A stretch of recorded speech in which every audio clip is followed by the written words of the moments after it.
Fresh out the box.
Hey there, everybody. Welcome to Fresh Out, the podcast, number one podcast for all the things that you enjoy in life. I am the board game guru and game master extraordinaire, Johananan. It's me, Casualty CDG, co-host of Fresh Out, the podcast, Fresh Out the Box, and Fresh Out the Market.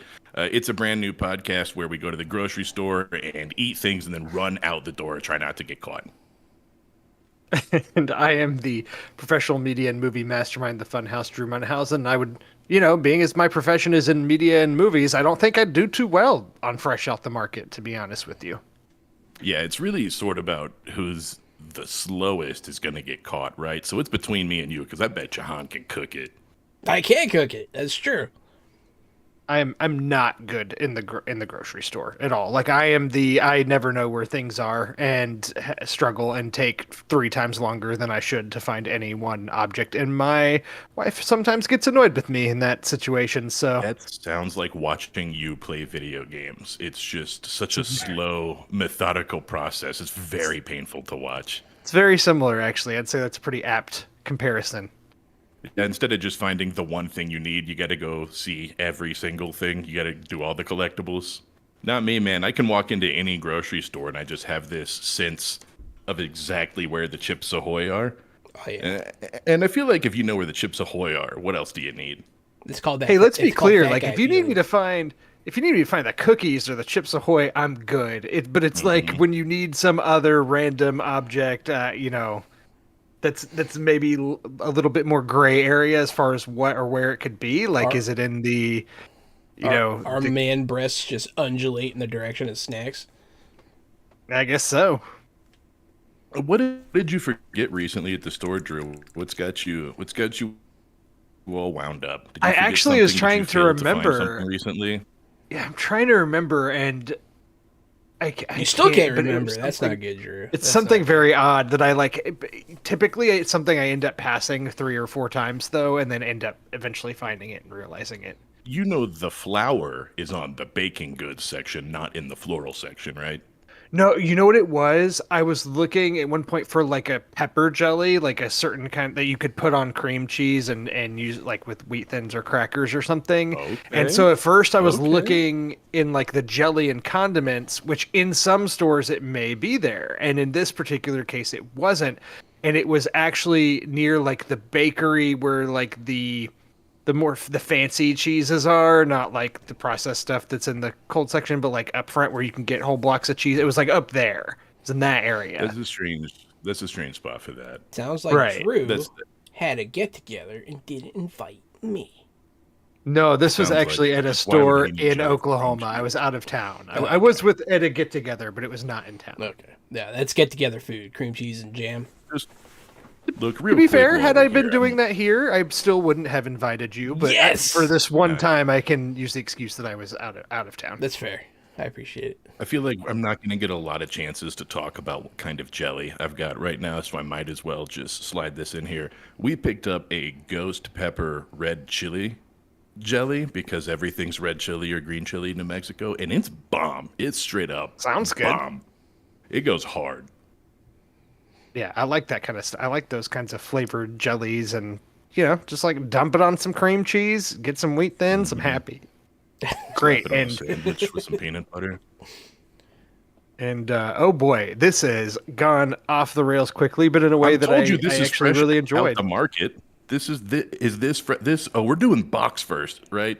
And then we do podcast first, and then box, and then market. Yeah. Let's hold off on the food. Yeah, talk. market's You're not right. till this weekend, buddy. And this is episode 108 of Fresh Out the Podcast. I don't know if we said that number. And we've got a Marvel-filled episode. Loki ended. The Marvels just came out in theaters. But before we get to that, just one quick video game thing. The Game Awards nominees came out today. I don't know if y'all happened to catch this. The nominations were announced this morning. The Game Awards show is actually on December 7th, and the awards nominated for Game of the Year, the games nominated for Game of the Year are Alan Wake 2, Baldur's Gate 3, Legend of Zelda: Tears of the Kingdom, Marvel Spider-Man 2, Resident Evil 4, which is a remake, and Super Mario Brothers Wonder. Those are the 6 games nominated for Game of the Year. Wow, what a slap in the face to Starfield. So that's what I was gonna remake know. made the list. Starfield actually is not represented much at the awards at all. Actually, it looks like the only award that it's nominated for is Best Role-Playing Game. So it's up against Baldur's Gate 3, Final Fantasy 16, Lies of P, Sea of Stars, and then Starfield. So, I mean, Baldur's Gate 3 is going to eat every game's lunch probably at the Game Yes. Awards this year, is the way it's looking. Even in a year that Zelda's nominated, like I think Baldur's Gate 3 is going to dominate. But one of the other reasons I wanted to... games you listed, they kind of suffer from sequels. Almost, not almost all, but yeah, almost all of those are sequels. They're Alan Wake all- 2, Yeah, they are all Zelda. sequels or franchise. I mean, Mhm. Super Mario Brothers Wonder is a original title, but There it's a you go. Super Mario There's an Brothers original. game. but of So that it's list, kinda, that's a ton of sequels. That's kind of nuts. But Larian Studios, that makes Baldur's Gate 3, they tweeted today, voting is now live. We're extremely proud that Baldur's Gate 3 has been nominated in the following categories, listed the categories. And then at the end of that tweet, it says, Xbox fans and fans of physical media, watch this space for a formal announcement. It's going to be a busy week. So it sounds like we'll have news of Baldur's Gate 3 on Xbox as soon as this week, which is exciting. That is Yeah. exciting. I can't even tell you how many times I've Googled that throughout the past couple months. Yeah, I know you guys Yeah. haven't put it off through any fault of your own. It's just been unavailable to you mostly. But you got to jump on that one. It really after playing as much, I'm in Act 3 right now. I haven't finished it yet. It's a lengthy game, but it's worth the hype, man. It lives up to that. It really blew everything out of the water. No one saw it coming this year. Kind of in a good place as far as video games go. Like, I finished Starfield, I finished Spider-Man 2, I platinumed Spider-Man 2, actually, and then I just have been playing the Dead Space remake that got put on Game Pass, and I just beat that campaign. So, like, I'm kind of in a place where I'm not in the middle of any big games. So if Baldur's Gate 3 were to drop within the next couple weeks, I'd be in a really good place to really dump a lot of time into that. I'm with you there, man. I've been playing a lot of Battlefield 2042, which is an older game, but I'm still having fun with it. But it's one of those things that's just like sort of filling up time. You know what I mean? It's not like I'm making progression, and it's not like I'm having oodles of fun. It's fine. But yeah, if Baldur's Gate came out, that would definitely fill up my game time. I've really been enjoying Battlefield, yeah. It's been fun. Alan Wake 2 is the only Game of the Year nominee at the Game Awards that I haven't played. And I played the first Alan Wake years ago, and Alan Wake 2 has reviewed really well. It's just, I just haven't had any desire. Like, I'm not... That's another one that came out of nowhere, man. No one, like, I didn't know it was coming. I didn't expect it. And then I saw that it was nominated for Game of the Year, and I was like, that's crazy. So I started looking at videos. It does look really good. So it looks good. It reviewed great. I'm just not nostalgic for the first one. Like, I remember liking it when I played it. I have no nostalgia for it either, but what I'm hearing about Alan Wake 2, I'm gonna pick it up and I'm gonna play it. Yeah. Yeah, I've just seen like the community of Reddit, the gaming community, the Xbox community. People have been arguing. I mean, months ago now. I read it a month or two ago that this is the game of the year. You guys are sleeping on it. Nobody's playing Alan Wake 2. And it was like, that's a pretty hot take, but it had a couple thousand upvotes, you know. So I was like, damn, people are feeling it. Very well, man. It reviewed very well. Dare I say, I have no interest in playing that game at all. It's not me. I'm looking for, you know me, I'm looking for a multiplayer game or for a co-op game, something to play with people. And I'm not big on the solo horror. Yeah. Not big on the solo horror genre anyway, so you guys can let me know what you think of it, but it's not on my radar. Yeah, it's one that maybe when there's a price drop, I'll jump on it, but yeah, I'm good right now, especially if Baldur's Gate 3 is around the corner. I'm going to save my money for that one, and you know, if Jahan's telling the truth about how good it is, then I'll have a great game to play for a long time. Baldur's Gate 2 Jahan was my lie. Yeah. No one ever taught him how to lie. So I don't understand lying as a concept. Incapable. I don't get why you do it, but I'm sure there's a reason. Baldur's Gate 2 was my number one game of all time for like the longest time. So Baldur's Gate 3 being as good as it is isn't necessarily surprising. I didn't have high expectations because I'm jaded and old now. And I expected it to get shit on by the studio, but they did a good job. And it is every bit the successor of my favorite game that it could be. So, all right. Well, we will have more to talk about it here soon in the future, I'm sure. As soon as Gary and I get our hands on Baldur's Gate 3, we're going to want to talk about it a lot. And for now, though, we're going to dive into kind of the main topic of the week, which is just the MCU in general, because we had Loki season 2 ended and the Marvels released in theaters. Gary and I have both watched all of Loki. I don't think you finished it yet, Jahan, have you? Did not finish it. I did watch the first 3, and I like it. It's good, but yeah, you guys can talk about it. But then the Marvels came out, and Jahan and I saw that, and Gary did not. So we'll have some overlapping here.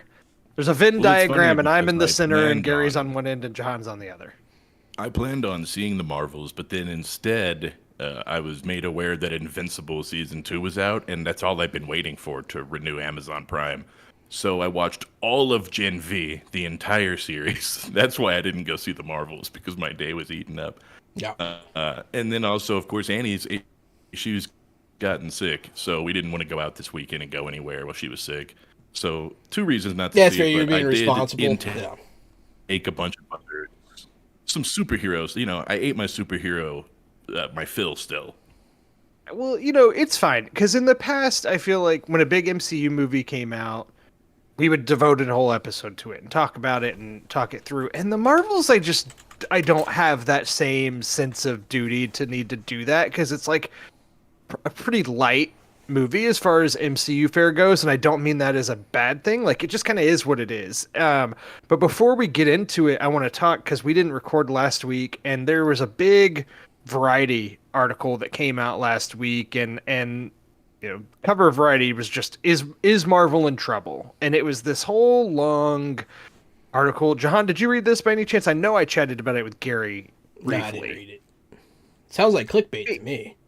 It's actually not. Like, it's a lot of insider information regarding, in September, there's like a group of Marvel creatives that included Kevin Feige, and they assembled in Palm Springs for like their annual retreat, which usually is a big, festive gathering, celebratory because of all, how well the Marvel movies are doing. And this year it was a little bit different tone because it sounds like it was a little bit more, they say angst ridden in the article, and it's because of multiple disappointments on screen, a legal scandal involving Jonathan Majors, and a whole bunch of other things, and kind of trying to see what the future of the MCU is.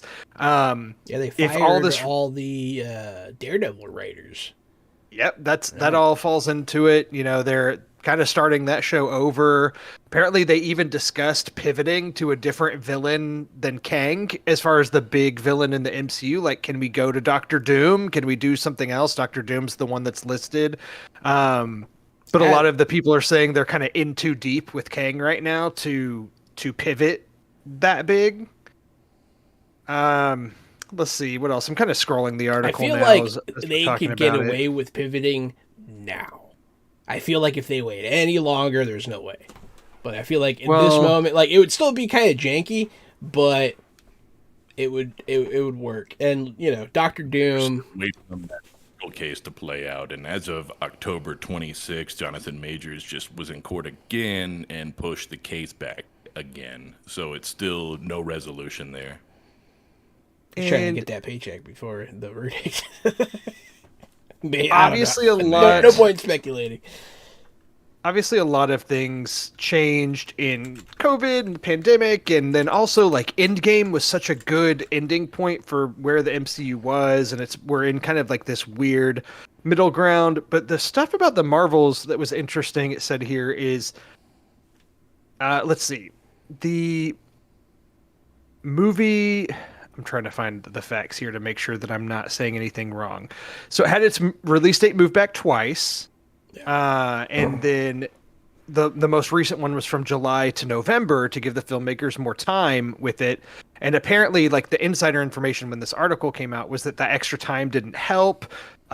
Typically, Marvel only screens their movies or the MCU movies in particular, for Disney employees and their friends and families. And this time they held like a public test screening, and it got kind of middling reviews. They tried to do reshoots, but it didn't seem like those really solved the problems. And then there's all the issues with the VFX side. It just kind of alluded to just not everything being where they want it to be there. Now, looking at this article in hindsight, since this article came out, we've had Captain America New World Order, or Captain America 4, and Thunderbolts are pushed into 2025, which is likely due to the strikes and everything. And luckily, the SAG strike is over. People will start getting back to work, but they need more time for those movies. Deadpool 3 will be the only MCU movie that's releasing in 2024. Yeah. But I kind of view all of these things as maybe a blessing in disguise. The Marvels underperformed at the box office opening weekend, which the tracking kind of, it's not a huge shock that it disappointed, but it's the worst opening for a Marvel movie in MCU history, I think. Like, it opened to 47 million. That's half of what Taylor Swift the Eras Tour opened to. That's less than what Five Nights at Freddy's opened to, and Five Nights at Freddy's was on Peacock day and date, when it released in theaters. So it's just not looking good for the Marvels, especially when the first Captain Marvel movie made over $1 billion and opened to over 100 million. Like, it's just Marvel's is considered a big disappointment, and there's a lot of things that could be said about it. There's a lot of narratives out there like, oh, it's because some of the main characters were introduced on Disney Plus and not in movies and all that. And like, I don't know if any of that really matters. I think it's just kind of the fatigue and where we're at in general. And Ant-Man and the Wasp: Quantumania was kind of a disappointment for some people critically, and I don't know. It's just in a weird spot. We're bashing our heads against a wall. This exact same thing happened with the books. People don't love these characters. These are not the characters that get people in theaters. The characters that get asses in seats will still put asses in seats. But these characters aren't it. And it doesn't matter if they're introduced in a movie. It doesn't matter if they're introduced on the silver screen. This is not it. And you mean Miss Marvel and Spectrum? And yeah, Rambo, exactly, Spectrum. That's right. These are not. The books didn't sell great. These aren't, the characters that everybody held close, near and dear to their hearts. These aren't the toys that everybody has bought and the collectibles. And so it's just, to me, it's just like so mind-numbing. It's like, guys, just look at what books worked. Sell the books that worked. Sell the stories that worked. It's not rocket science. It's already been done for them. It's already tested. And I would say that Guardians of the Galaxy is certainly an exception to that. Yes. Without a doubt. And that's not to say it can't be done, right? Great characters can still be done. These great movies can be made. But you're better off sticking with characters that people respect and love already. Well, yeah. Like even with the viral nature of the photos that have come out from Deadpool 3 and that being a beloved character and bringing Hugh Jackman back, like to me, we haven't even had a trailer for that movie. And that one got pushed back, I think, just a couple months to like July when it was really originally supposed to come out in May. But it's going to come out in the summer. And we don't even have a trailer. We're not even close to that. And I just feel like that movie's going to do gangbusters. Yeah. So, and that's just a gut feeling 8 months in advance. See, it's not like I'm making a hot take here. Like it's the third Deadpool movie. Like it's going to be popular. But I was excited for this movie. I was excited to see Kamala Khan. Not so much for Spectrum, but she wasn't the main focus anyways. But I was excited to see Kamala Khan. And like you said, like the Captain Marvel movie did great. So I don't think that it's necessarily the characters. It definitely could play into it for sure. But I really think it's just because of the lack of success in the past few movies. People are tired of Marvel movies. People aren't going to show up. People showed up for all the other ones because they went together very well. They fit together. They all, like, you would see characters from other movies in everything, but now you just see Nick Fury. Now it's just Nick Fury. Oh, he's here tying it together. Nothing really ties together anymore. You don't have to watch Here's any what of I them. thought. So I'm over here thinking I did not like the Captain Marvel movie. And the fact that it made a bunch of money is pretty surprising to me. And I went to go look at what how they feel about it. It's got a 6.8 on IMDb. It's got a 62% on Rotten Tomatoes and a 54 on Google. So I would say that's pretty lowly rated looking at those ratings for a Marvel movie. I'm not about Captain Marvel, and I didn't like that movie when I saw it. They got my money, and I helped their box office numbers, but I do think timing was a big part of that. We wanted to see where that character was going to go, and it came out at the right time, right place. Marvel was hot fire, but that character didn't go anywhere, and that movie was largely forgettable. Yeah, it came out just over a month before Endgame came out. So we're just all riding the high on the way to Endgame. Yeah, and that's what I'm saying about this one. Like, the timing is bad. Like, it's not going with anything. It doesn't fit anywhere. It's not... The timing's trash. Yeah, it's not... It's supposed to... There's this void of this, like, mainline Marvel content that people want. Like, they want a main storyline that ties together somehow to start building again, and it's not happening. And then they're putting this out there, and people aren't gonna grasp onto these characters by themselves. Like, I was excited for Kamala Khan, like I said, but I don't know. I guess that's not the general feeling people have. Do you remember when DC announced they're doing their relaunch with James Gunn, and I said Marvel might as well just do it too? Marvel might as well just relaunch right now too. This is their chance. They should just start over right now. Yeah. They're in too deep. You're right. There's no main story. Start over with the Fantastic Four or start over with the X-Men. Just pump the brakes, jam it, stop it. Instead of trying to what you're figuring out to do with Kang the Conqueror, which I think the end of Loki gives me a new idea of what they could do for a villain. But it's just slam the brakes, start over. You're at the end. You know what I mean? End game could have been the end, should have been the end, could have been a good point to start over with a new story and a new series. And they kind of overstayed their welcome, I think. I think that if they start scaling back a little bit, scale back some of the budgets, give us we're going to get a little break in 2024 by the looks of it. And I think all of that will help. And then come back with a new Captain America movie, even if it's Sam Wilson, Captain America. I'm here for it. I'm kind of excited for Thunderbolts. I think that the ensemble in that sounds fun. Those are movies I'm looking forward to, more so than I was looking forward to the Marvels. The Thunderbolts could be good, but I do not have high hopes for it. I am excited for another Captain America movie though.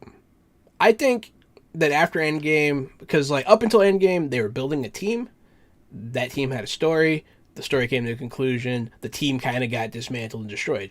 But then they kind of tried to hold on to what they had with these characters, even though they were no longer of any use or interesting. They were kind of played out.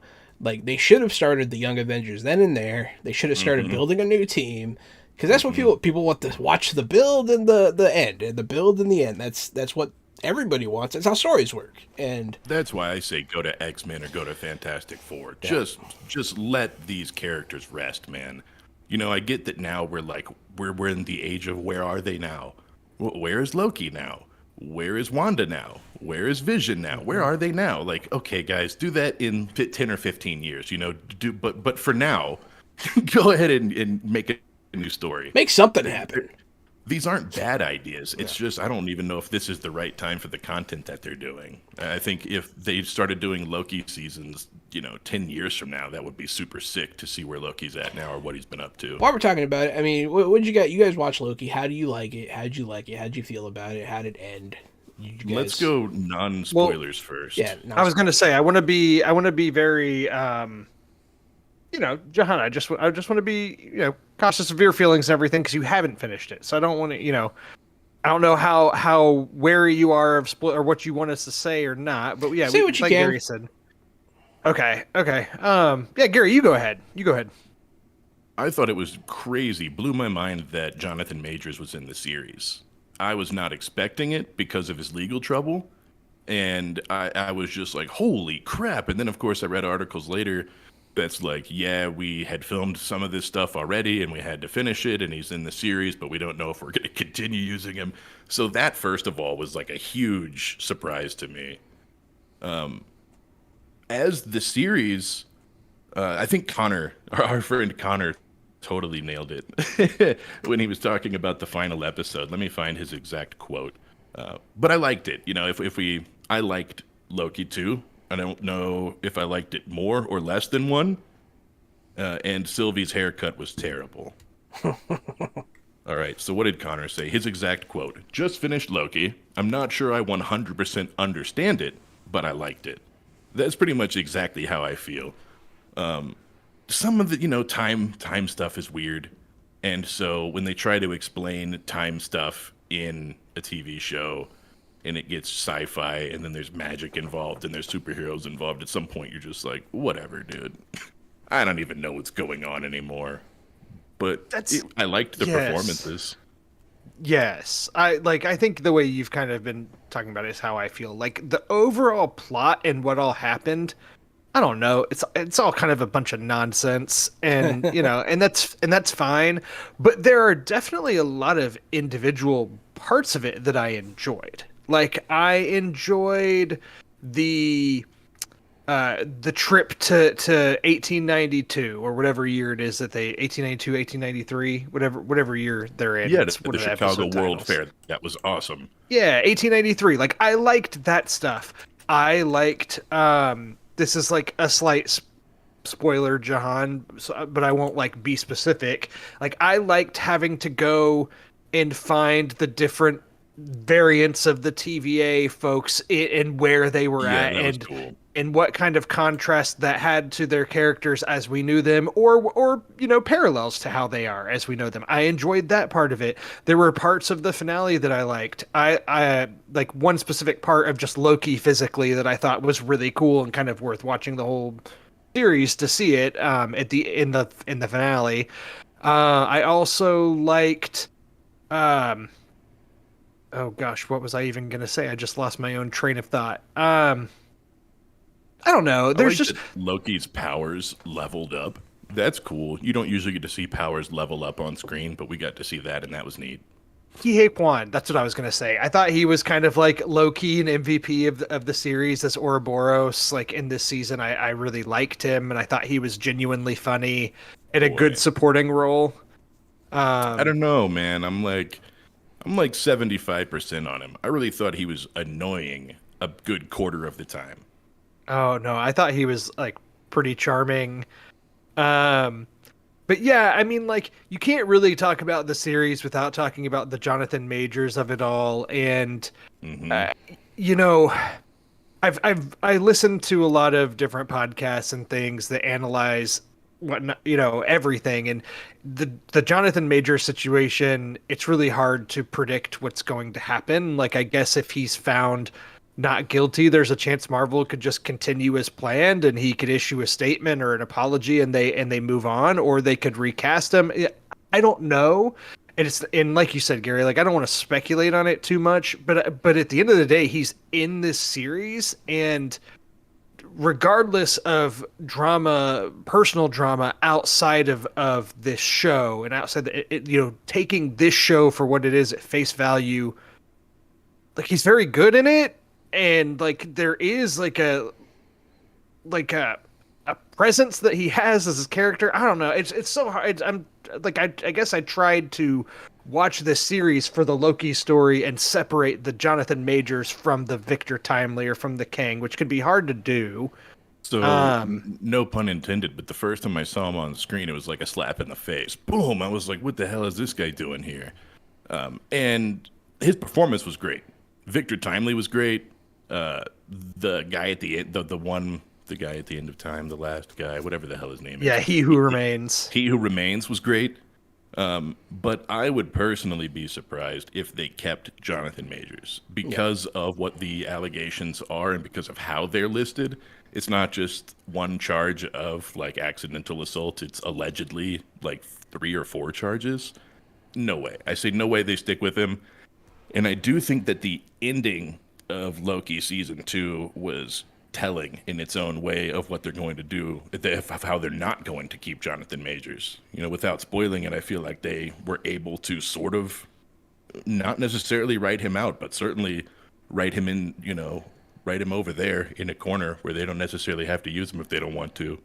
But that's kind of I kind of agree. Like where it's at, where Kang ended off in Ant-Man and the Wasp, Quantumania, and where Kang or Victor Timely or He Who Remains ended off here. Like I do feel like there's room for them to maneuver. I don't know what the role is in the next 3 or 4 MCU movies as they're supposed to come out. Like I'm not really sure, but yeah, I mean, as far as the characters themselves go, like the performance of He Who Remains is very different from the performance of Victor Timely, which is very different from the performance of Kang as we saw him in Quantumania. And, they could go a different route again, and I think it would be fine.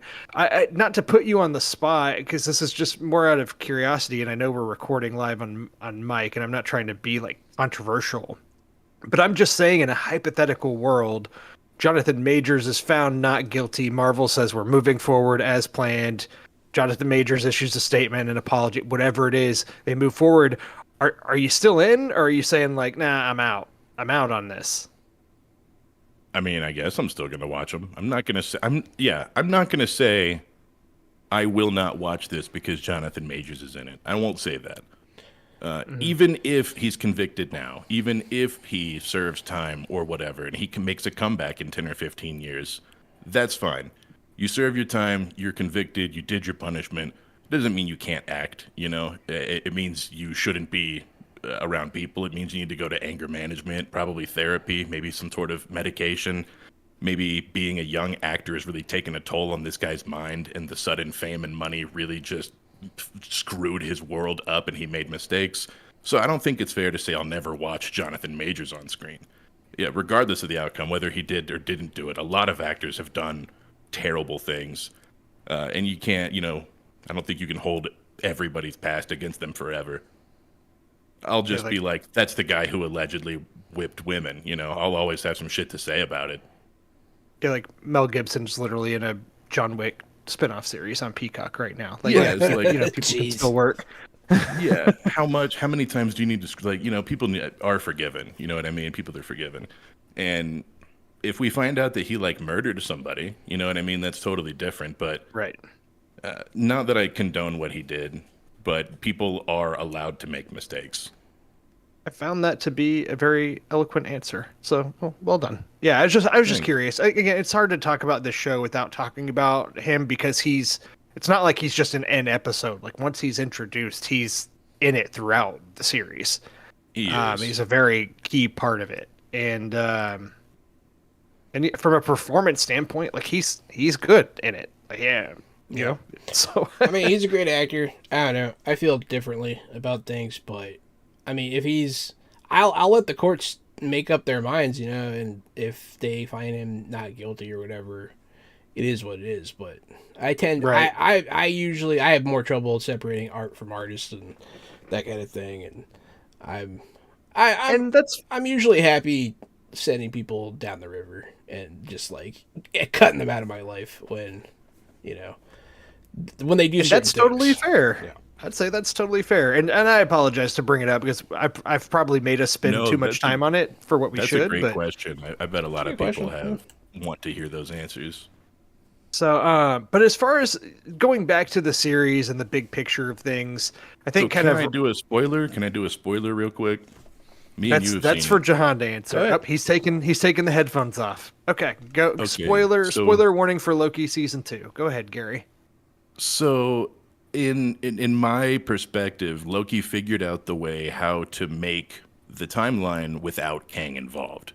So now Loki's the one sitting in the throne and has all the strings for the timelines, which to me gives them full accessibility to make Tom Hiddleston the main bad guy again, because you can have all the different variants of Tom Hiddleston come back instead of the variants of Kang. It's an actor who you already trust. He can play good and bad. He can play all these wacky characters. And then Loki could come to take over the world instead of Kang. Keep everything the same, but change it because Loki changed the timelines, and now his green Loki magic is in all the timelines. I think that would work in a sense. It's a matter of if you could get Tom Hiddleston to do it or if he wants to do it. I feel like this put a pretty good cap on the Loki story, and you have him in a role where he's now looking over the timeline. And I think they even kind of alluded to he's basically keeping watch over the Kang variants and things. But they ended it in a good place. I feel like where it could be a good ending to the Loki story, but he's also in a place where if Loki pops up from time to time, that's because fine. Now he can stop time, he can rewind time, he can teleport to any point in time. So to me, it really does just make Loki this skeleton key character now who could be good, bad, or other, which he always could be, but now he does it with even more power than before. So I could see them, potentially going that way. Okay, I'm gonna give Jahan the thumbs up. You're cool. Good. You're good, Jahan. Hey, I'm back. I think we touched on what we wanted to touch on. I'll say, oh man, I just made cool effects happen on my screen. I saw that. How'd you do that? Thumbs up. You put your thumbs up and fireworks happen. I gave thumbs up and fireworks happen. That's kind of nifty. Hell yeah, great job, man. I think the other thing I'll say, and this isn't a spoiler, Jahan. I think it's just if you've probably seen up to the point where they do this, but there's some moments in the show where they kind of, I think it's when they're in the Chicago World's Fair where there's a building that's themed after Odin and Thor and the gods, and they kind of, I think it's Mobius says to Loki I sometimes forget you're one of them, or that you come from that. And for me as a viewer, I'm like, oh yeah, me too. I forget that in this series. And there are some callbacks at the end, the back to Loki's origin that I enjoyed because I'm like, oh, we need the reminder that Loki comes from Asgard and comes from all of that crazy world. He is a god. He's a god. Yeah, absolutely. So that was Loki. We didn't really talk about the Marvels specifically. Did you want to do that, Drew? Yeah, I do. Is Gary? Did you have anything else on Loki season 2 before we move on to the Marvels? Good. I kind of got I think I got what I was thinking by the end of it off my chest. That was my takeaway. Is all. Would you certify it fresh out the box? Yes, even though I didn't really understand it. Yeah, okay. I'd probably say it was fresh too. Even though I think the talking about as we're about to move into one of the movies, I was behind on Loki and kind of binged it all right before the finale, so I got through it really fast. And it could have been a 2-hour movie that I think would have been really solid. And as 6 episodes, I think some of them do drag a little bit at times, and I kind of was like, okay, I get it. We can move on to the next thing. And like I said, there's like cool set pieces that really worked for me, but I feel like you could have trimmed some of it down. If it didn't make sense after 6 hours, there's no way it would have made sense in a 2-hour movie. It would have been an absolute, just mind-numbing, fast-paced piece of crap, I think. Hey, I think if it didn't make sense either way, I'll take the shorter version. It's not like I want to watch more of it, but I do think that each episode they tried to explain what was going on, and I still didn't know after 6. I think 2, I would have been like, that was stupid and didn't make sense. At least after 6, I like it and it didn't make sense. There's a time travel movie I really like, but I feel the same way about it. I don't really understand it. I wish I did so that I could be smart, but it's called Primer. I don't know if you've seen Primer. That's a really... It's like a smaller... It's like an indie time travel movie. It's really... It's pretty crazy, man. It's hard to follow. It's really interesting. I don't know. They make a time machine in like a storage container. And like they just sit there for a few hours while it like regresses time, and then they walk out and like live the same day. It's a pretty wild movie, but that's how I feel about it. Like I don't really understand it, but it was cool. I've seen Primer. I watched Primer back in like 2009. I don't remember this movie at all, but I remember the case. I remember the cover. I remember the actors. I see them in the garage working on their thing. Yep. Yeah, I've seen this. Yeah, it's an older one. It's pretty wild, but yeah, that's how I feel. That's what it sounds like you guys are saying about Loki. So sorry, Jahan. I know you tried to transition us to the Marvels, then we got stuck on it again. But speaking of length and shows, whatever, the Marvels is the shortest MCU entry to date. It's an hour and 45 minutes. It's quick. It's a tight runtime that I enjoyed that about it. Yeah. How about you? What'd you think of the Marvels, Jahan? I liked it. It felt like it was a lot better than what we've been getting from Marvel movie-wise. It was definitely better than Quantumania. I feel that Iman Vellani, the girl who plays Ms. Marvel, is a breath of fresh air in the space. She's so enthusiastic. Like she's one of us. She's a nerd that like won the nerd lottery. It was like people were like, "Hey, you look like Ms. Marvel. You should audition here on Telegram or whatever, wherever she got her audition." And then boom, she became a celebrity overnight. And so like she's just she has a lot of energy. She has a good energy. I feel like it feels genuine. And I don't know, that movie was it was fun. I really enjoyed what was happening with their powers switching. That was a whole fun sequence. And the bad guy in this one, I felt, was a better bad guy in a lot of ways. They were not the bad guy to themselves, you know what I mean? Like Thanos, even Thanos, I feel, he felt it was necessary, but he knew he was a bad guy. This person was like really going for, this person thought they were completely a good guy and justified and trying to do what was right and they were trying to save people's lives as a villain, which I thought was more compelling than, I mean, the High Evolutionary was a really good bad guy too, but it's just very different. You know what I mean? Like one serves ego, one serves others. I don't know. It's interesting. So I actually mostly agree with most of what you said. I thought that the Marvels was like pretty light and low stakes. I mean, like I guess the stakes are high in the sense of the movie and like from a cosmic standpoint, but like for what it is in the big picture MCU, like it's pretty low stakes, light. Well, as long and as you don't fun. care about the Earth, Drew. Right, yeah, right. Miss Marvel, Amin Vellani is absolutely the highlight of this movie. Yeah. Like without a doubt, she's the best part. Her humor was great. I thought she was genuinely funny. Her parents are back with her in this movie and are supporting roles, and they're genuinely funny And her throughout brother. as well. And I think yes, and her brother. And I think that her humor, the Miss Marvel humor, is even better here than it may have been in the series. Like because I liked her in this even more than I did in the Miss Marvel series. Same. She was the highlight for me, and I think that some of the action in as far as the Marvels, like the way that they swap places because of how their powers are interlocked in the plot of this movie, led to some of the better team up action that we've seen in one of the Marvel movies that's not an Avengers movie. Like when they start utilizing it to their advantage and not a hindrance where they are like switching on purpose and doing things. Like I thought that all worked It was really awesome. well. Yeah. Miss Marvel's powers on the big screen were really cool. I thought she did some really neat things with her light-based powers where like she would jump in the air and like create a bar out of light that she would swing around to then kick an enemy in the face, like stuff like that. Like it came off really cool. I enjoyed her power set. So all of that stuff really, really worked for me. I think just like as far as the movie itself, like it's totally watchable, like kind of fun, nothing crazy. I had a good time with it. You mentioned the villain, Darben is the villain's name, but the actress is named Zawe Ashton, I think is how you pronounce it. But fun fact that I found out reading Wikipedia, she is engaged to Tom Hiddleston, who plays Loki. So I thought that was like kind of a fun connection in the MCU. But Samuel L. Jackson's fun in this. He's just having a good old time. Cashing them checks. I think the main takeaway here, luckily the movie's called The Marvels. It's not called Captain Marvel 2.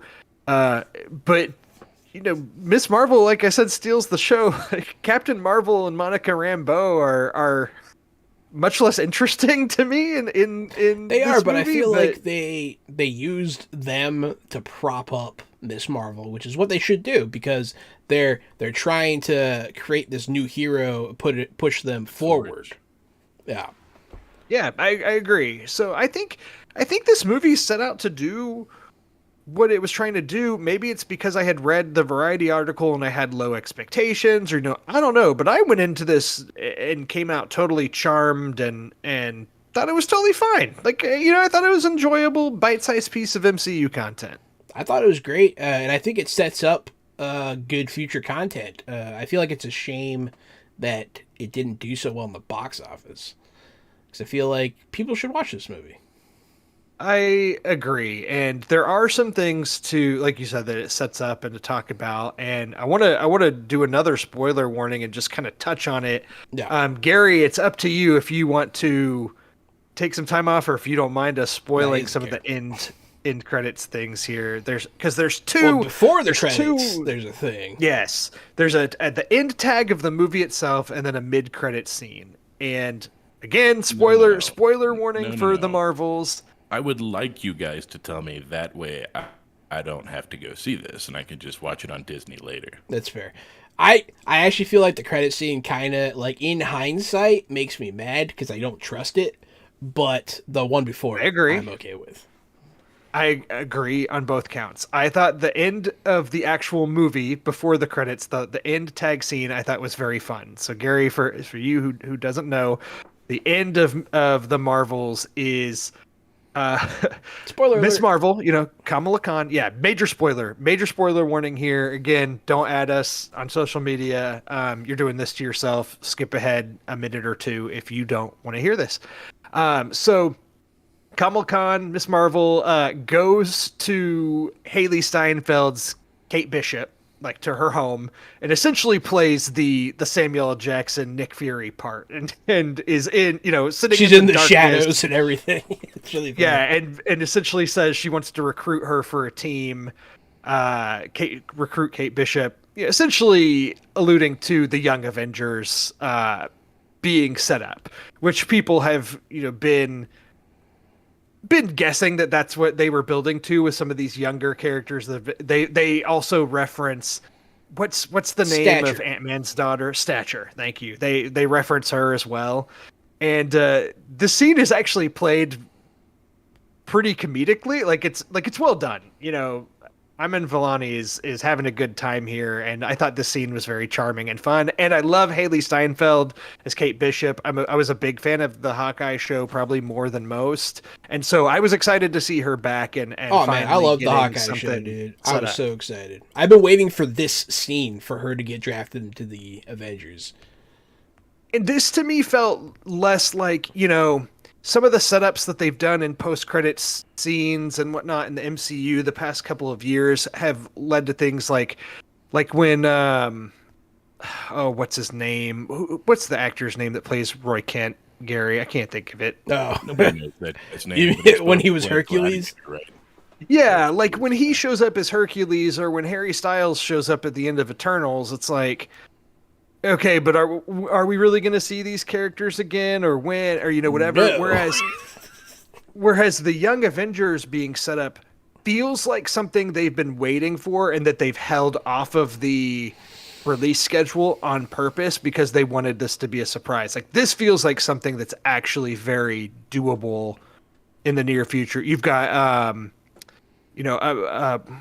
America Chavez and Stature and Kate Bishop and now Miss Marvel, and you have some of these characters like they even set up with the Hulk's son in the at the end Oh of S.H.I.E.L.D. yeah, they did. I forgot about that. So they've done some things here to potentially place the pieces. This seems more doable than some of the other just more random tags that they've had. Yeah. Now, the mid-credit scene, different story. Mid-credit scene felt like pure fan service that will not see the light of day.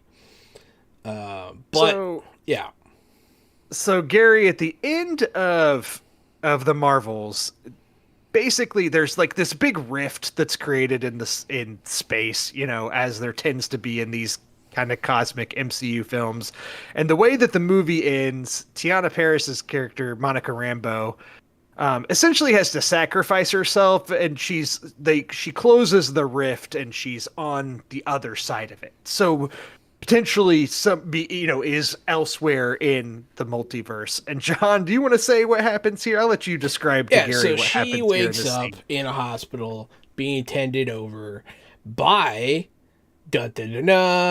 well, first off, her mother is there as the character Spectrum, but her doctor is none other but than Kelsey Grammer as Beast.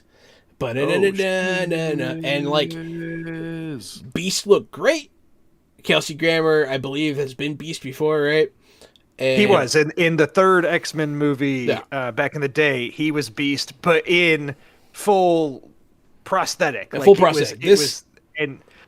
This was a full CGI version of full Beast. CGI. It looked 100% comic accurate. Yeah, it looked solid. I was happy with it, but like they're in another dimension. With the Kang stuff on the horizon, this could lead to X-Men coming, but all they really gave us was fan service in a dimension that does not touch ours. And so, like, it kind of pissed me off. It's like, are you going to give them to us? Or are you not going to give them to us? Stop dangling it. Like, what are you doing? And this is where you start getting into all that MCU speculation that sometimes I get annoyed with, but then they do this stuff and I'm like, okay, maybe this stuff is justified because you have Kelsey Grammer voicing Beast in, who's now a CG character, but the CG was okay. I mean, it looked like a full CG character in these, though, were spot on. He sounded just like Beast, man. He was so smart and eloquent, and like it was a thing of beauty. And it just made me mad. It was a thing of beauty, or was it a thing of beast? It was a thing of Beast. I like it. Thanks, Gary. And And he references Charles, and in the background you see kind of the classic silver X door, that we're used to seeing in those movies. And there's just a lot to unpack here, right? We had Patrick Stewart's Charles Xavier appear in Doctor Strange and the Multiverse of Madness. You now have Kelsey Grammer reprising the role of Beast in this in-credits tag of the Marvels. And then we know that Hugh Jackman's Wolverine is showing up in Deadpool 3, which is an MCU movie and most likely involves the multiverse and is going to somehow bring Deadpool into the MCU, which leads me to think that probably a lot of the original X-Men actors are going to appear in Deadpool 3, whether they survive or not, whether those characters come into the MCU or they end up getting recasted in the long run because maybe they get killed off in Deadpool 3, or who knows. I could see a scenario where all those characters end up getting killed off in Deadpool 3 to put the old X-Men to rest to set up a new team. I could see that too. I could see Deadpool choosing not to save his entire multiverse because it sucked and then just going to 616. He'll say something like, they didn't have all the Sony copyrights anyways. I'm out of here. Mm-hmm. Yeah. Something break like the that. fourth wall, kill all those characters, and not save the universe like every other hero has been, because Deadpool's always kind of can't be that way, not doing what the other heroes do. It would be perfect for him in this multiverse phase to not save his multiverse. And then come into this one and try to kill this Deadpool would be funny. And there's some fun things here, like the fact that Xavier in Doctor Strange, he's in the classic yellow Wheelchair. Wheelchair device. You've got now Beast looking totally X-Men 1992 animated series or comic book accurate. We've seen the pictures of Hugh Jackman wearing the classic yellow and black and blue Wolverine outfit. It does seem sick. It looks so sick. Are we gonna get? I think they're finally getting the message that we don't want them to soften the comic book stuff to appeal to a broad audience. We want the comic book stuff. Give us the cheese, man. This just feels like we're gonna get James Marsden in a full blue unitard with yellow Cyclops visor. If they can somehow get Halle Berry back, with a white mohawk and white Storm outfit, it seems like that's potentially on the table now with having Kelsey Grammer back and all that's happening. So I don't know. It leads to a ton of speculation. But also, it could just be a fucking wet fart in your hand, man. Nothing. 100%. 100%. Speculate again. All of those actors have come a long way since those original movies, and you could use that cast and put a really good movie together now. With the budgets that Marvel has and how good those actors have become, I think it would be a great movie. And that would have been a horrible lie 10 years ago. That would have been a lie. But now I think that would actually be a really good movie. And they're running out of time, too, because some of those people are old. Ian McKellen's old. Patrick Stewart's old. They need to put a step on it, And, yeah, I just want an X-Men movie. They have all the pieces, and it would probably be the best MCU movie to date. So, should probably get on that, guys. Kevin Feige, I know you listen to this podcast. Get on it. I've been telling you just need to show up there and tell them you're doing it. Kevin Feige, if you're listening to this right now, we'll Just fix go. the MCU. I'm going to do it for you. We're here to fix it, Kevin. Take a Let's day go. off. Let's get some plane tickets. Hell yeah. All right, so that's the Marvels. That's the state of Marvel. That's Loki. You guys got any fresh picks this week? You been doing anything noteworthy? Oh, yeah, I got some fresh picks. I've got lots Talk too. about it. Well, so I got one that is unique to me. Finally, after 10 years, the Attack on Titan animated show has concluded. They had the final episode, which was a full hour and a half, so it was really a movie. I know you guys don't really follow this kind of thing, but it was huge in the anime world, so anyone that's an anime fan, if you liked Attack on Titan, it finishes beautifully. It ends well, which is such a it's such a rare thing these days for something to end well. So check it out. It's on Crunchyroll. It's on Hulu. So go. That's two easy, accessible ways to watch. The whole story comes to a conclusion. You find out what happens to all the characters. Everything's very satisfying. You find out even more about the lore of things, which they kind of throw in at the end there in a good way. And I don't know. It was action-packed, beautifully animated, hardcore Attack on Titan action. Absolutely certified fresh. One of the best animes to date. Check it out. Cool. I've also heard that if you watched the early Attack on Titan and you thought you knew what it was all about, you don't. You don't know what it's all no about. idea. It's like the iceberg. It gets really deep. It's not just face value of giants attacking a town. Yes. So I watched like the first season and a half, but I don't think I stuck with it. And I'm thinking now that it's over, I might go back and watch some more. But it is a really brutally violent show. It's a brutally violent show. The first few seasons are giant humanoid monsters killing people seemingly for no reason, and the last bastion of humanity trying to survive this. And then you come to find out things are very different than you thought. And it's a brave new world, man. It's crazy. Check it out. Speaking of brutally violent cartoons, you guys watch Invincible on Amazon Prime yet? Oh boy, there's 2 episodes out. I watched them both. There's also the Adam Eve prequel episode that I did not watch yet. Did you watch that? I did not watch that. Yeah, there's like a origin story for Adam Eve. Yeah. But her parents are such horrible characters that I'm like, why would I want to watch that? This Her is parents literally are the only person whose story I don't want to see. I know her parents; they're awful. They're awful. So What do you Invincible. think is going so far? It starts off with like a real misdirect, and Yeah, man, I was like, whoa. I was trying to this is see. what's happening? I was like, what's going on? Like, this is crazy. And then you get to the part where it all makes sense. And the show did what it's always done for me. I finished the episode, and I was like, holy crap, I need to watch the next one. I finished the second one, and now I'm upset. I need to see the third one. I thought the I'm first so hungry. one came in really strong, and then the second one, it was a little more of a snooze fest than the first one, but then it ended so strong. It ended very strong. You're like, damn, I'm back in it. I don't know, I man. love They set the up ability these. of this show to create these new characters. That's to what I was create about to these say. arcs.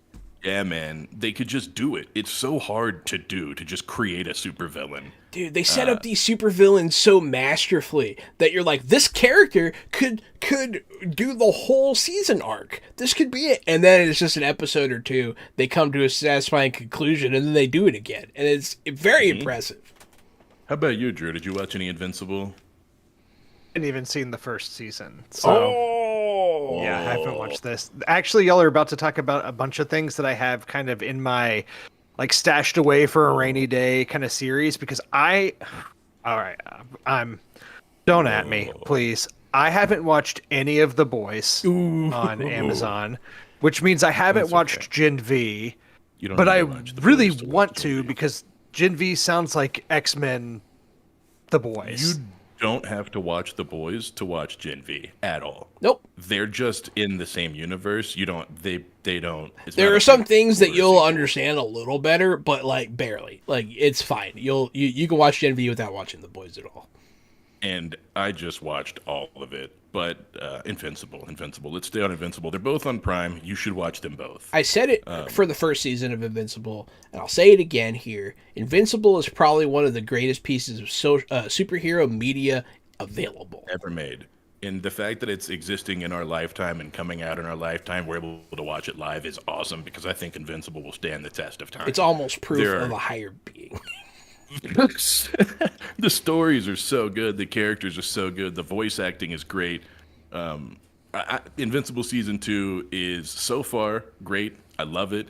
I don't think it's as good as Season 1, but who knows? We're just starting. I think it's going to end better than season 1. Well, season 1 is I think it's hard to iconic, call it. Man. It's hard to call it right now. It's early to tell. Have you not seen the but- opening? Like have you not seen the most iconic scene of Invincible, Drew? Where Omni-Man's fighting everybody? No, I haven't seen it. Jesus Christ, it's so good, man. Bro, this is so awesome that this hasn't been spoiled for you. You have got to go watch. Gotta go watch it, man. You gotta All go right. watch Invincible. You should watch that next. I will Okay, so Gen prioritize V- it. It sounds like that should be prioritized over Gen V or The Boys, based on what you're Yes. saying. Yes. I think absolutely yes. It's more comic booky. It's more comic the heroes booky. are in, There's hardly costumes, any you know? sex. The Boys Lots is like of- very sex forward. Lots of violence. All right, let me talk about Gen V real quick. I talked about Invincible. Let me talk about my other show, Gen V. You're right, Drew. It is like X-Men, but it's more like college and not as much like a secret private school because this world has superheroes, so the superheroes go to superhero college.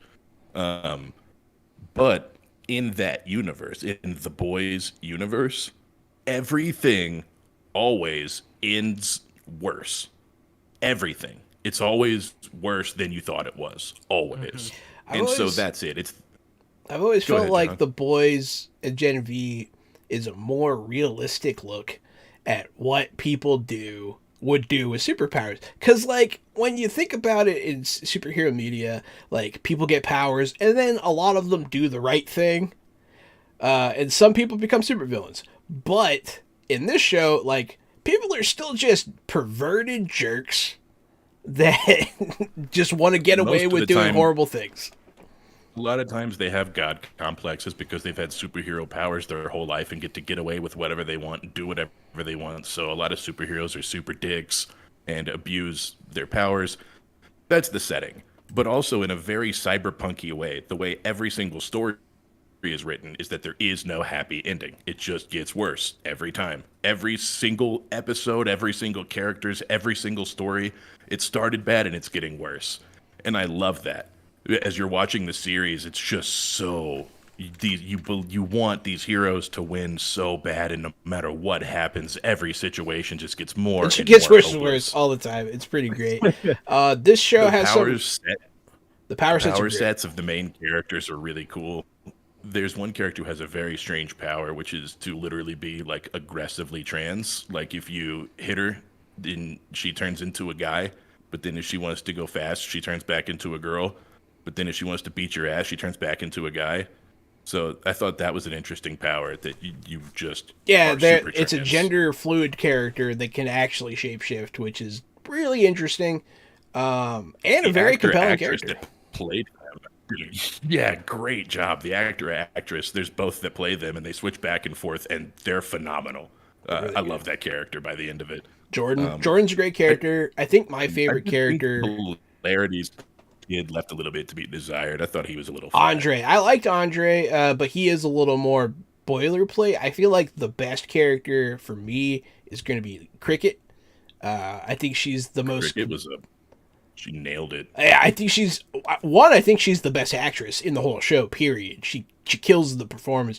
2, her character is the most compelling, and 3, her character has the coolest power set. In which, technically, her power is bulimia, but she Her she power, can Drew, shrink you could- by think you throwing could spoil up. this one. I Yeah, think you'll she be can okay. she can shrink by throwing up, but she also eventually shows people that she can also get big by eating, and so she can do that. She's essentially their Ant-Man, but she does so with an She has eating to disorder, puke or eat to do it. and it gives that's her. another thing. She has a Everybody's complex about power it. Everybody's power has a caveat.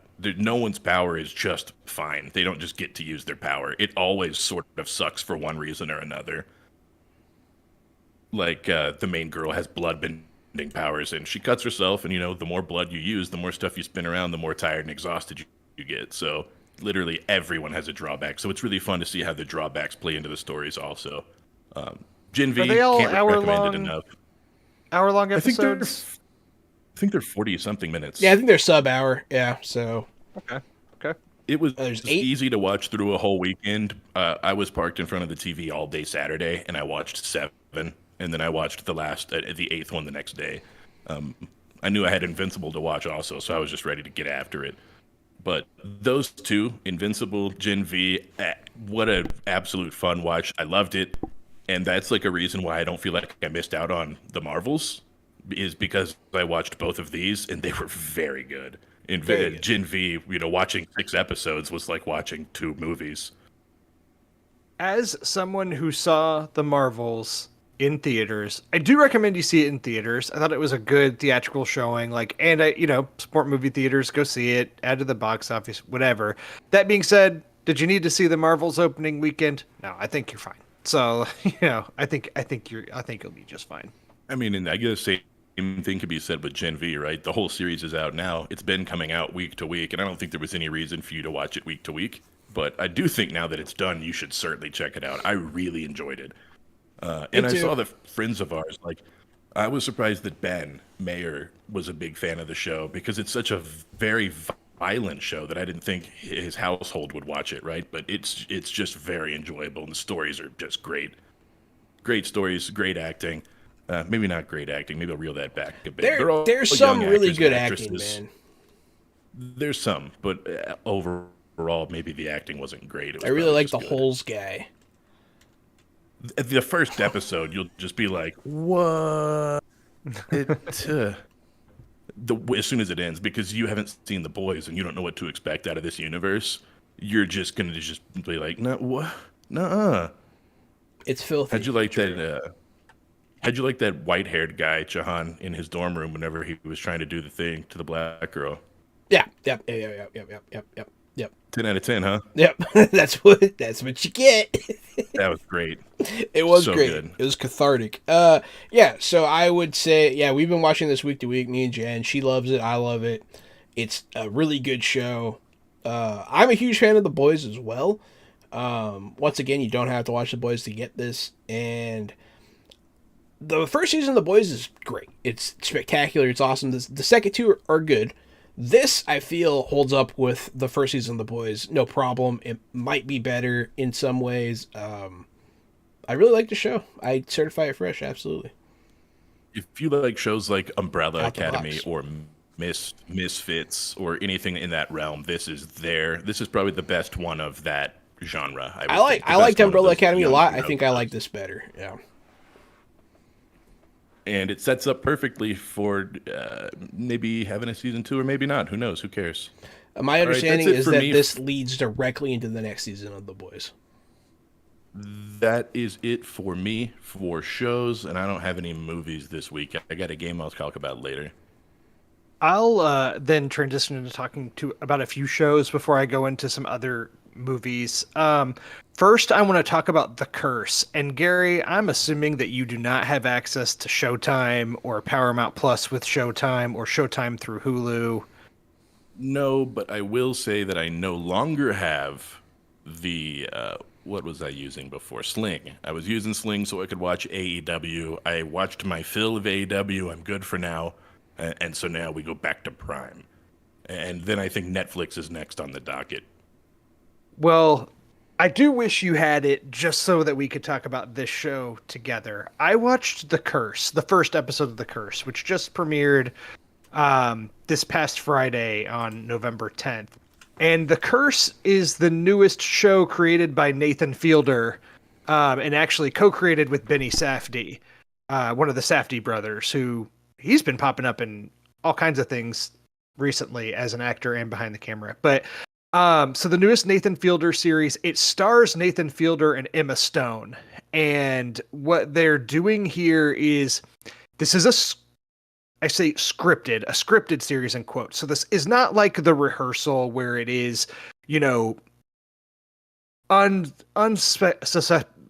unsuspecting people put into strange scenarios through like a crafted show, like what Nathan Fielder was doing there. And I think Nathan Fielder has gotten a lot more famous due to like The Rehearsal, and obviously Nathan for You is a big thing, but like I don't know if he can get away with kind of the types of like almost candid camera shows he was doing now. This is a scripted show that totally maintains the tone of what he's doing in like something like The Rehearsal.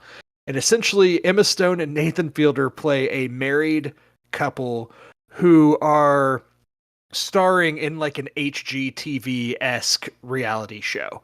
So they are in this small town trying to in their minds make it Oh, better. that's funny. It was filmed right up the road from me. It was photography took place in Santa Fe and Espanola, and Espanola is literally the next town over from me, in between me and Santa Fe.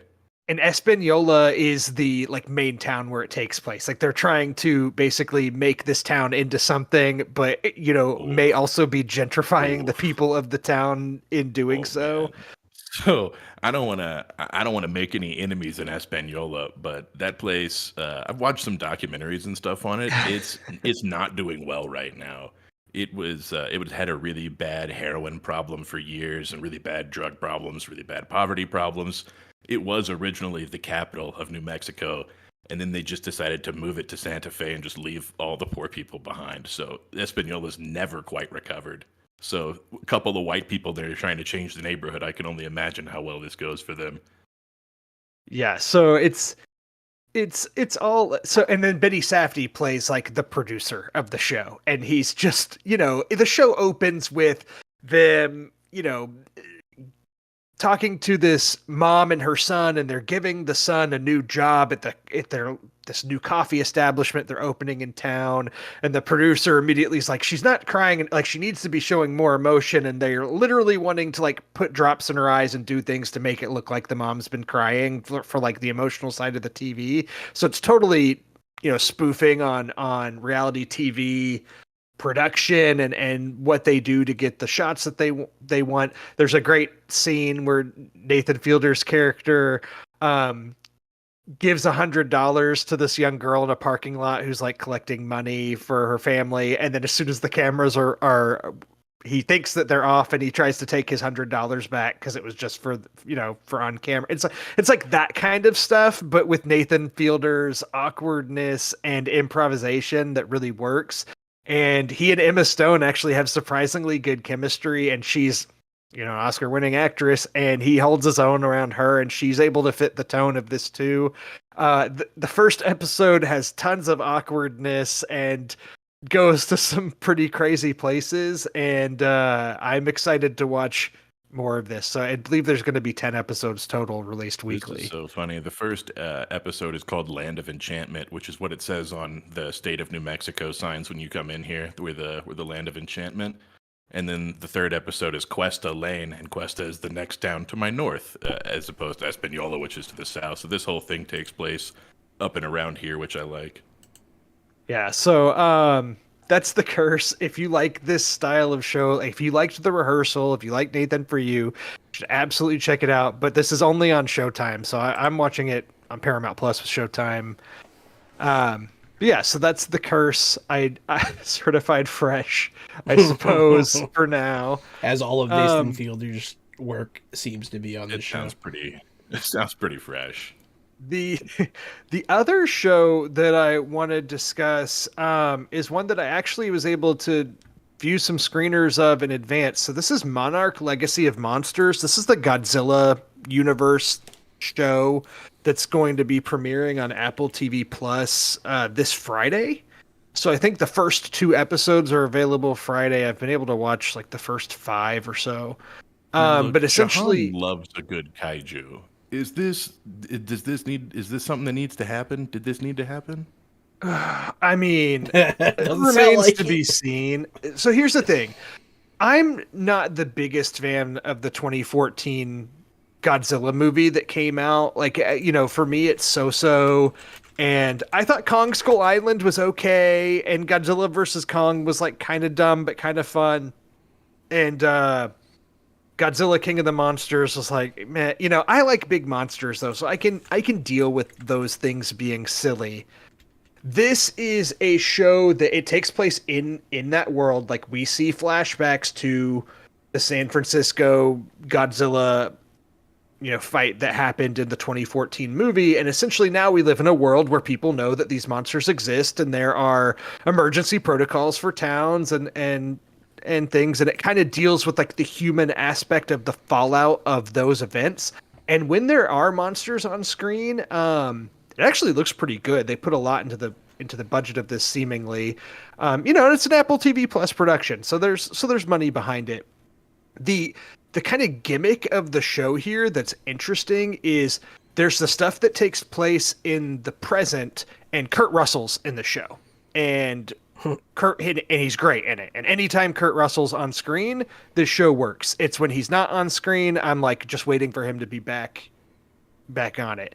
But Kurt Russell's in it, but then there are flashbacks to the past where he's younger, and Wyatt Russell, his real life son, plays the younger version of Kurt Russell's character. So you've got Wyatt Russell, also known as playing U.S. agent in Captain America, or in Falcon and Winter Soldier, and he'll be in the Thunderbolts movie.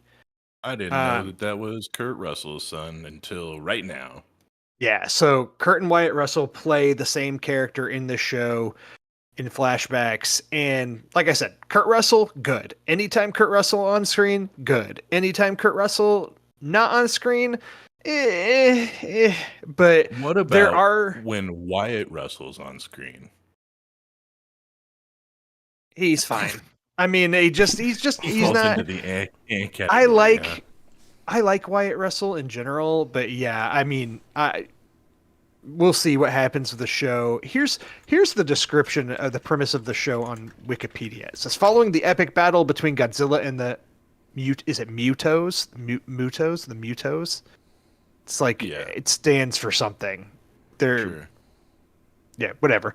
Anyways, that leveled San Francisco in the shocking revelation that monsters are real. Two siblings, following in their father's footsteps, uncovered their family's connection to the secretive organization known as Monarch. Clues lead them into the world of monsters and ultimately down the rabbit hole to Army Officer Lee Shaw, which is who Kurt Russell plays. Taking place in the 1950s and half a century later, where Monarch is threatened by what Shaw knows. So yeah, that's how they describe it. So yeah, it does. So you do see new monsters and things that haven't been seen before in Godzilla lore, and some of those are pretty cool.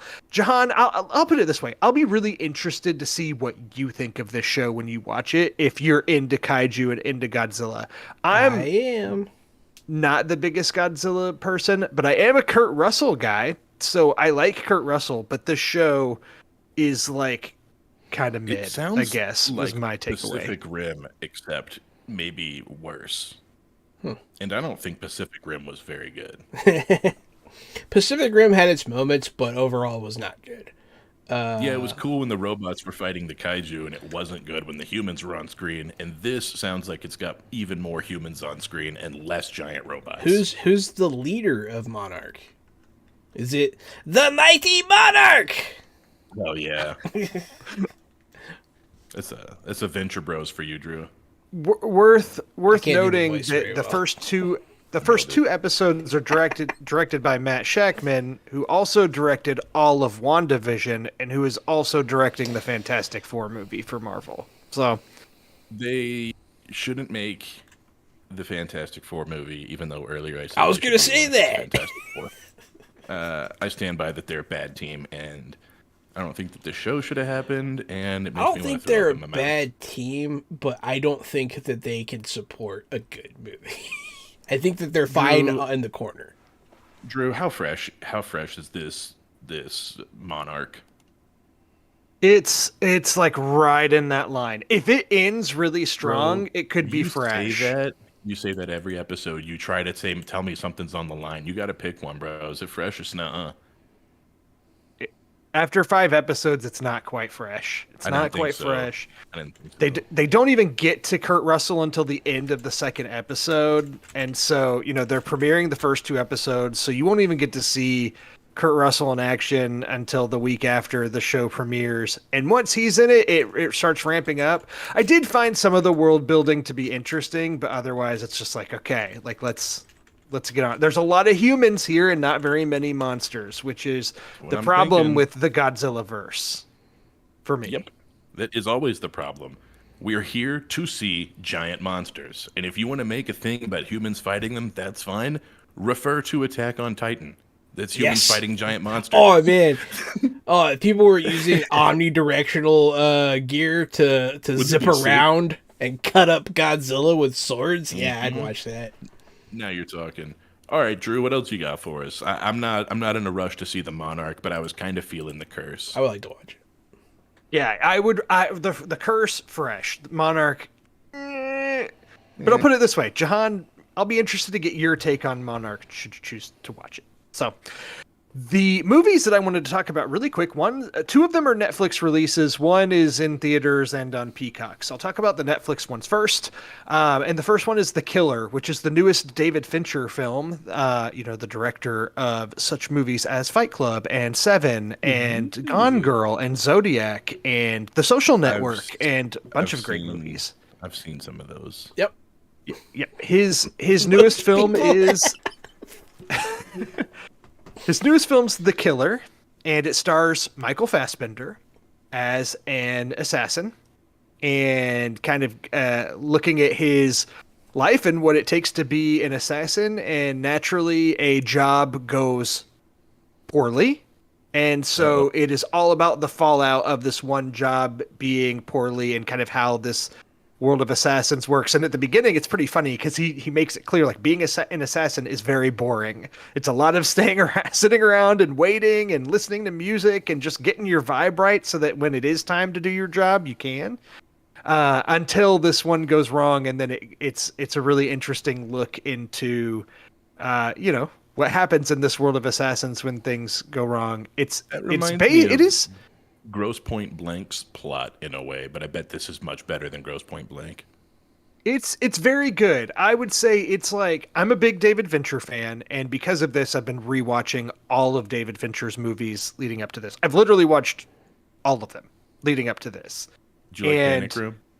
I did, and the Panic Room was the only one that I hadn't seen before, and I liked it. I saw Panic Room in theaters, and I stand by it being pretty good. A bunch of people shit on it at the time, and I was like, no, that's pretty good. How do you make a Panic Room movie good? You know what I mean? I think he did a great job. I would say Killer is like, again, mid-tier Fincher, but mid-tier Fincher is like better than most directors' top tier. Should be like an 8 out of 10, huh? Yeah, it's exactly what I would give it. I'd give it a 4 out of 5 or an 8 out of 10. If I had to do quick Fincher rankings off the top of my head, you've got Social Network and Zodiac are both like 5 out of 5s for me. You've got Gone Girl and Girl with the Dragon Tattoo and Seven are probably all like 4.5 out of 5s. And then I'd put The Killer as like a 4 out of 5. So you're putting it on? Are you putting it on par with Fight Club? Fight Club is also a 4 out of 5 for me on a rewatch. Yeah, okay. Yeah, that's my problem. Is I've seen Fight Club way too many times at this point. Lots of times. I can't enjoy it like I once did. But if I had only ever seen it once or twice, I would probably be pretty high on it still. I had not seen Fight Club in a long, long time. A movie I've seen a lot too, but I rewatched it here recently, and I think that movie, like the first hour and a half of it is really great. When you start getting more into the Project Mayhem stuff is when I kind of start losing interest in it. But it's still a good movie. This is one of the few times I get to say this, but the book was better. Fair enough. So yeah, The Killer, really good. Highly recommend, and it is on Netflix now. The next Netflix movie I want to mention is actually part of Drew's Oscar Corner, which is back. Bum, bum, bum, Bum, bum, bum. Everyone's been waiting. Five Nights at Freddy's? This is not Five Nights at Freddy's.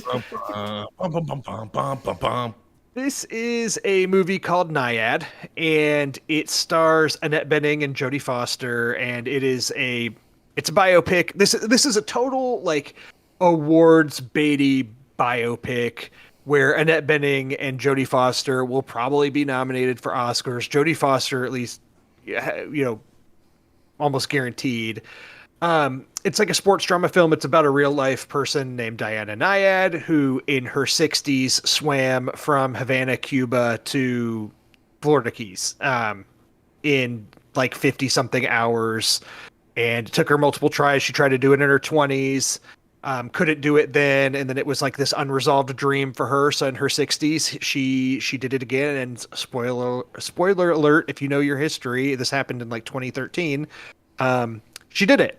And it goes into that, and so it's like an inspirational biopic movie, but Jodie Foster plays her best friend and coach and is really wonderful in it. Rhys Ifans is in it and plays like their navigator.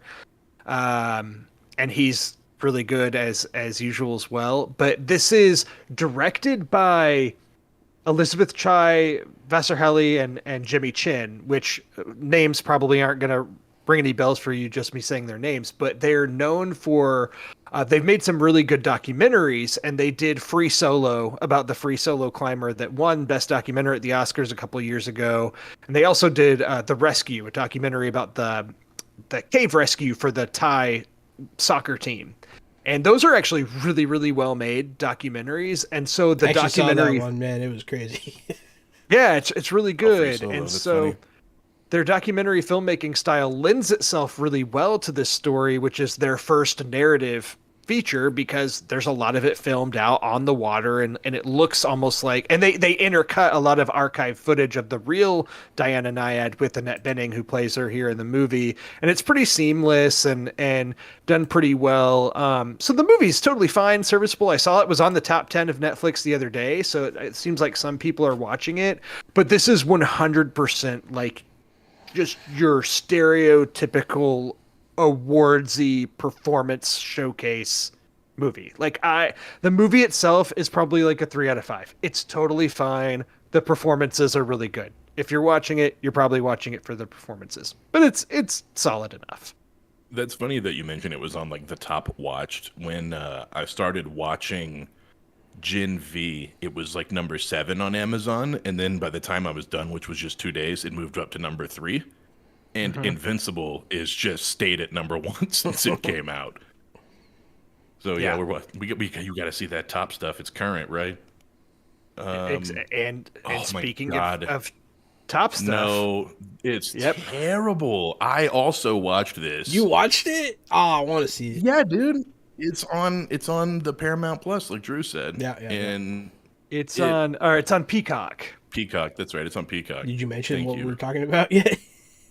No, I don't think we should. I think we We are talking about Five Nights at Freddy's, which is out in theaters now, but it's also on Peacock if you subscribe to Peacock. And it's based on the video game that I haven't played. I know of the game. This is not it. This is terrible. It's a pretty fun game. I don't even know how you do it wrong, but they did it wrong. I don't know how you do it wrong either, honestly. It's pretty The cut and movie dry. It's pretty not good. Yeah. That being said, it was made for a low budget of $20 million. It's made apparently $250 million.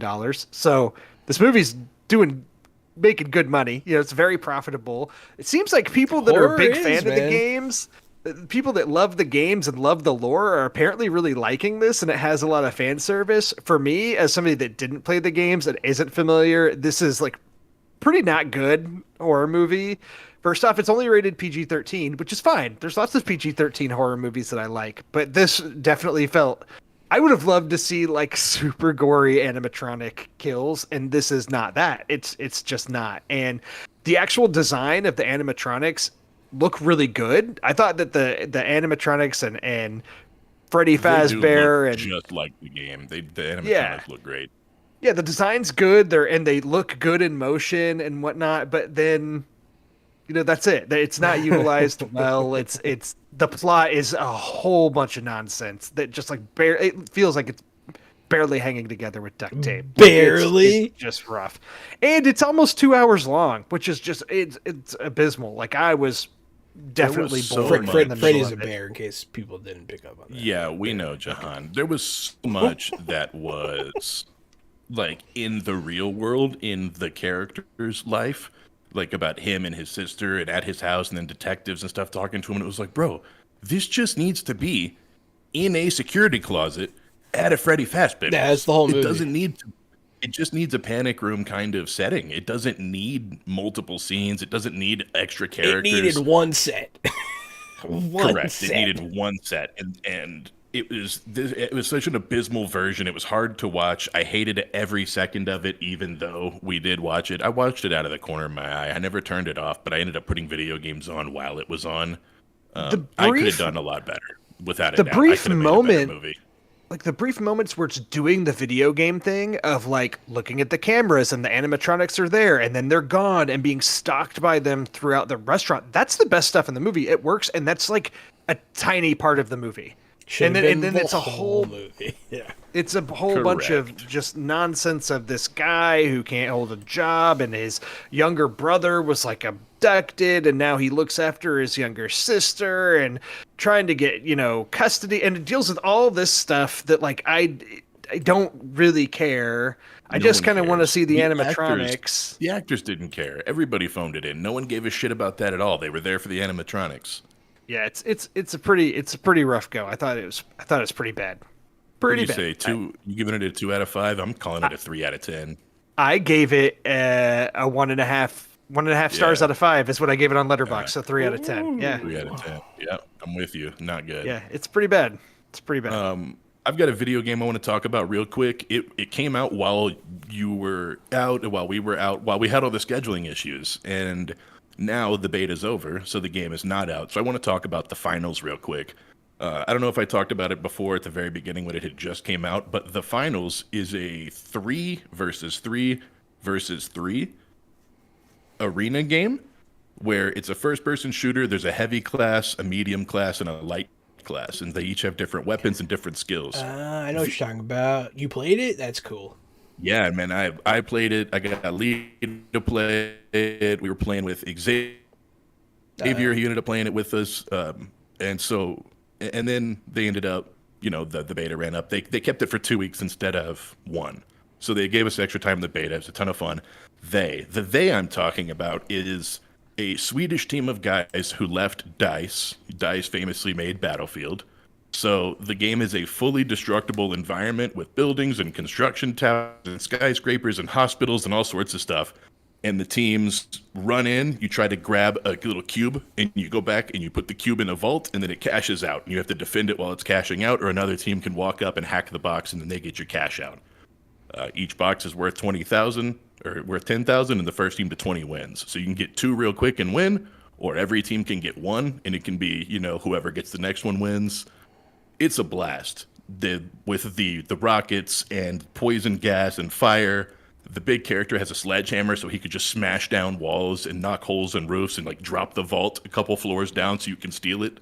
So if another team has a great defense set up, it doesn't matter because you can break everything.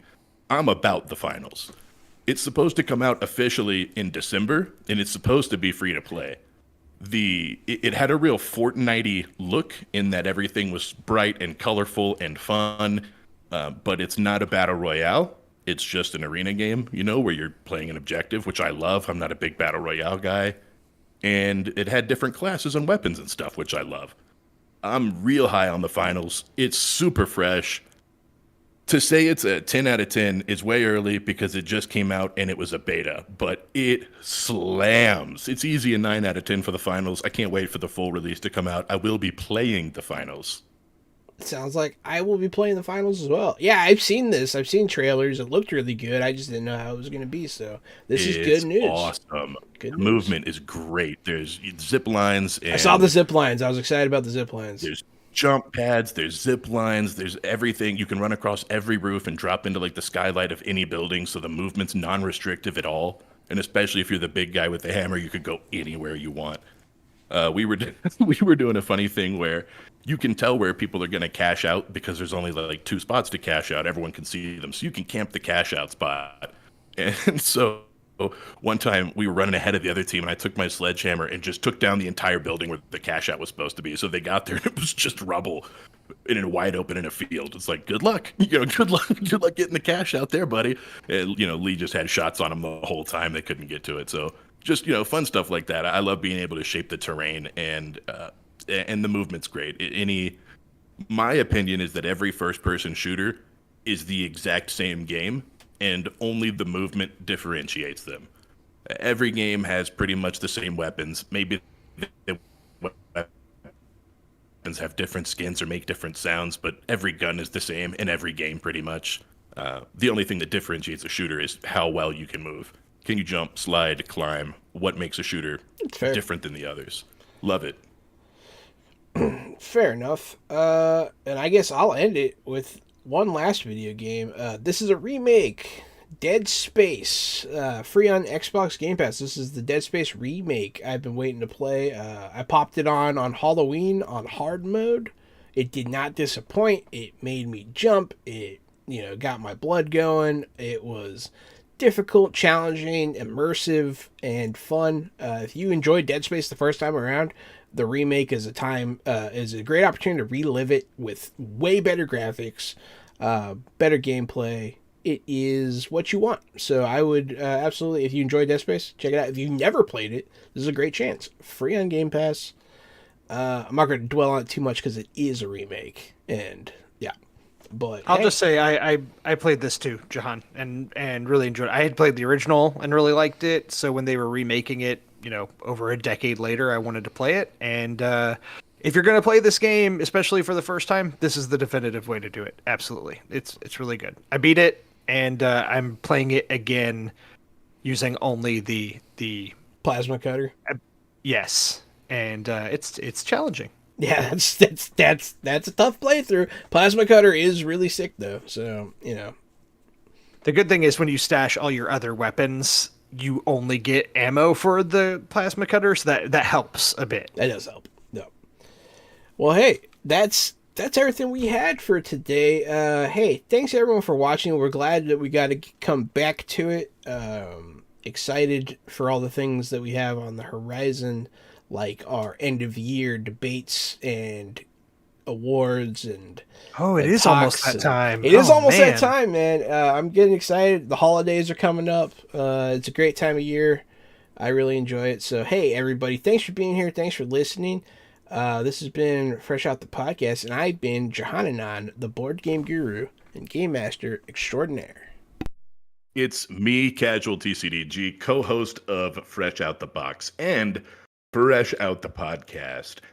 We're always playing tabletop role-playing games over at Fresh Out the Box. That's every Thursday and Friday. We're playing new games with new people. We're having fun. We're laughing. We're crying. We're pooping a little bit. Whether we want to or not, we just are because we're that age now. So sometimes we got to pick up Depends when we're at the store, even though, it's not like we're planning on pooping ourselves. We're not doing any long road trips or anything. It's a natural thing. You guys will see what I mean once you start hitting that 34, 35 mark. Keep going with it, Gary. Keep going with it. Thanks, man. Anything could happen. Keep going. You can think them up, bro. All of a sudden they're wet. I always love. That's why I stopped tucking my Gary pants into my on socks. Actually, I'm saying I just stopped wearing pants altogether. I just wear Depends like a giant baby now. I just walk around. I'm Drew Munhausen. I'm the professional media and movie mastermind. And this has been episode 108 of Fresh Out the Podcast. Yeah. And I wear diapers too. It's 100% a sex thing. Stay fresh.